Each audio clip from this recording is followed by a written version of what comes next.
My name is Harold Jenkins, and at 78 years old, I've spent most of my life with grease under my fingernails and the hum of engines in my ears.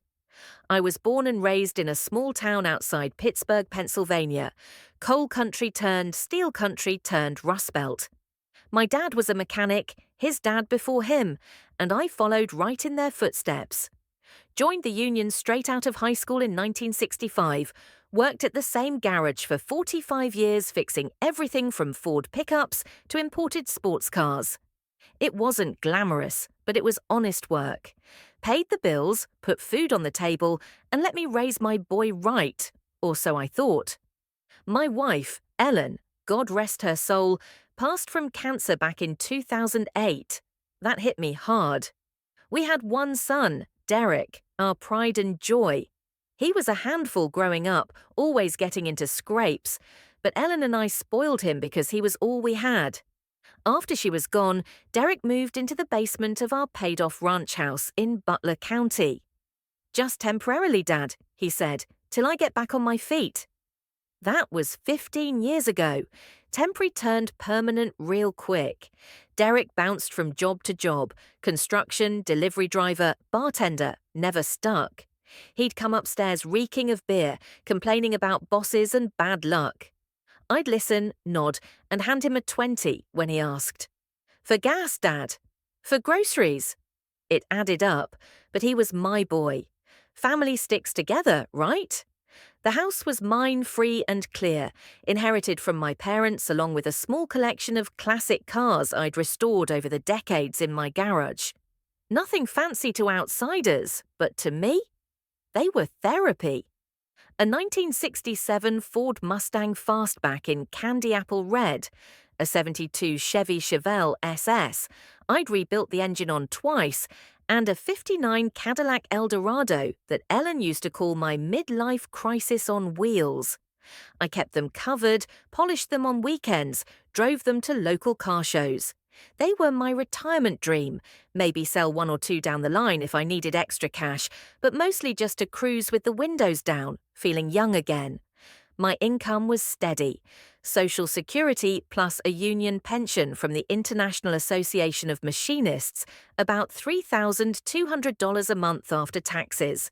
Not rich, but enough for a widower. Groceries, utilities, property taxes, a little left for beer, and the occasional Steelers ticket. Derek didn't contribute much, maybe $200 here and there for rent, but he promised he'd help around the house. Mow the lawn, fix the leaky faucet, take out the trash. Promises turned into excuses. "Back hurts, Dad." "Got a shift later." I'd end up doing it myself, grumbling but not pushing. He was all I had left of Ellen. Things started changing around 2022. Derek got heavy into online gambling, sports bets, poker apps. I'd hear him yelling at his phone late at night. He'd ask for loans more often. $100 turned to $500. I gave it, thinking it had tied him over. Then one month my pension check came, direct deposit like always, but when I checked the bank app, half was gone. "Derek, did you take money from my account?" He looked sheepish. "Just a temporary borrow, Dad. Had a sure thing on the Eagles game. I'll pay you back double next week." I let it slide. Family, right? It got worse. By 2024, he was handling my finances. "Let me deposit your checks, Dad. You're getting forgetful. Don't want you losing track." I'd hand over the routing info, trusting him. He'd give me an allowance, $300 a week for groceries and gas. The rest vanished. My fridge got barer. Canned beans, cheap bread, off-brand cereal. No more ribeyes from the local butcher or fresh salmon I'd treat myself to once a month. I'd complain. "Derek, I need more for food. Bills are piling up." He'd snap. "Old man, you've got plenty. That pension's fat. Mechanics like you hit the jackpot with union benefits. Eat spam and rice. It's good for you. Keeps you alive longer." Alive longer. Those words stuck. One Friday in early 2025, my check hit $3,200. Derek snatched my phone, I wasn't great with apps, transferred it all to his account, and announced he was heading to Atlantic City for the weekend. Big poker tournament, Dad. This is the one. I'll win big and pay off everything. You'll see. He packed a bag, kissed me on the cheek like I was the child. Cabinets are stocked with spam and oatmeal. Survive a week, yeah? Love ya. The door slammed. I sat in my recliner, staring at the empty kitchen. Hunger gnawed. Not just stomach, but soul. I was 78, arthritic knees, bad back from decades bent over engines, and my own son left me with nothing. That night I couldn't sleep. Rage bubbled, hot, unfamiliar. I hobbled to Derek's basement room while he was gone. Door unlocked, as always. His laptop was open, screen dim. I poked the mouse, emails, betting sites, debt collectors, then a folder, Dad Plan. My hands shook as I clicked. Documents. A forged power of attorney draft, claiming I had early dementia. Lies about me forgetting names, wandering. Applications for guardianship through Pennsylvania courts, brochures for a cheap state-run nursing home in Harrisburg, affordable care for low-income seniors. Smelled like bleach and despair from the photos. Emails to a realtor. Once guardianship approved, sell the house quick. Classics in garage worth a bundle. He wasn't waiting for me to die. He was planning to declare me incompetent, ship me off to rot in a ward, sell my home and cars, pocket the cash for his gambling debts. Tears came first, then fury, cold, clear. I wasn't dead yet. Next morning, I called a taxi to the bank, explained the fraud, showed ID, pension statements, froze the accounts, reported unauthorized transfers. Police filed a report, but family matter, they said. No charges. Then the garage. I'd kept those cars hidden under tarps, away from Derek's prying. Appraised them quietly years ago. Mustang alone worth $80,000 restored, Chevelle $60,000, Caddy $40,000. Total over $180,000. I contacted a classic car dealer in Pittsburgh, old friend from shows. He came Sunday, eyes bugging. Harold, these are gems. Market's hot. I'll give you $195,000 cash. Quick sale. Deal. Trucks came Monday, loaded them up. Derek still in AC, losing my money. With cash in hand, banker's checks, safe deposit, I hit the RV dealership in Erie. Always dreamed of the open road, national parks, no schedules.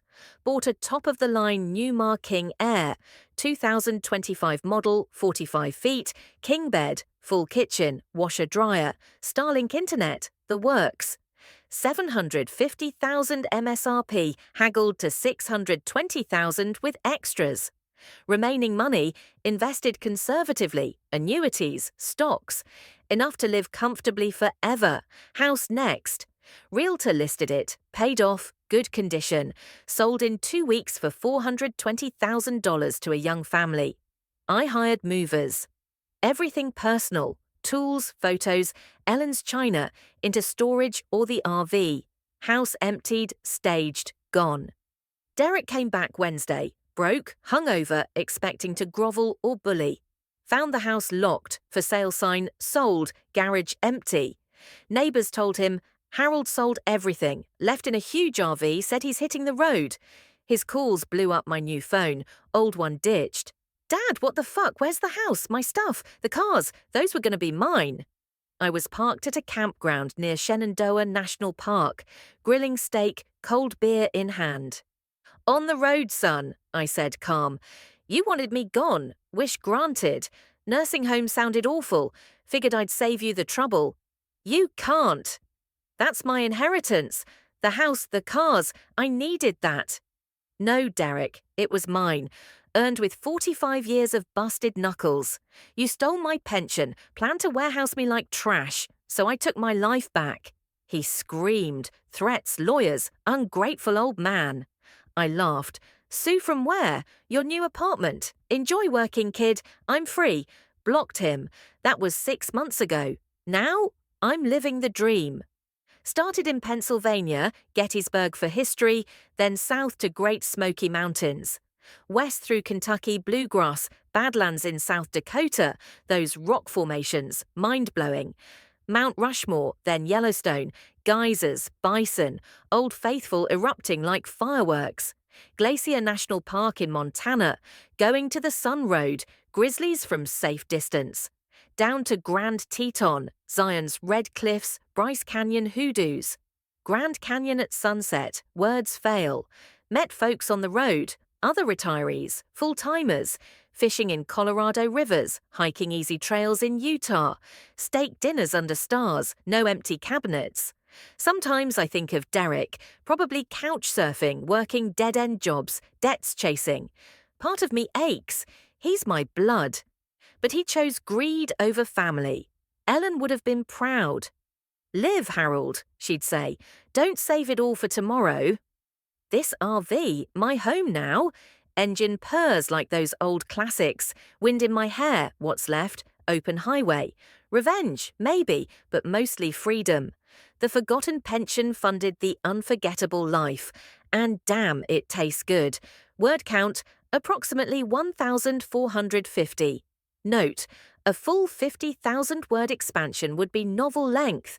This is an extended, detailed version of the original short story, enriched with backstory, emotional depth, realistic details from Pennsylvania life, classic cars, RV luxury, and a cross-country national parks journey to appeal to US audiences who love road trip freedom and justice tales.